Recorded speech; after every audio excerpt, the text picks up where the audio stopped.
হযরত মুহাম্মদ সাল্লাল্লাহু আলাইহি ওয়াসাল্লাম আমাদের প্রিয় নবী, যিনি মানবতার জন্য আলোর পথ দেখিয়েছেন। তিনি বনি হাশিম গোত্রে জন্মগ্রহণ করেন, যা ছিল মক্কার একটি সম্মানিত পরিবার।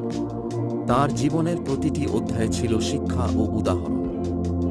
নবুয়তের আগে তিনি ছিলেন একজন সৎ ব্যবসায়ী, যার সততা ও ন্যায়পরায়ণতা সকলের কাছে প্রশংসিত ছিল। তিনি যখন ইসলাম প্রচার শুরু করেন, তখন সমাজের অন্ধকারে আলো ছড়িয়ে দেন। তার শিক্ষা ছিল দয়া, সহানুভূতি এবং মানবতার প্রতি ভালোবাসা। তিনি শিখিয়েছেন, সর্বোচ্চ মানুষ সেই যে মানুষের উপকারে আসে। তার জীবন আমাদের জন্য একটি আদর্শ, যা আমাদেরকে সঠিক পথে চলতে উদ্বুদ্ধ করে।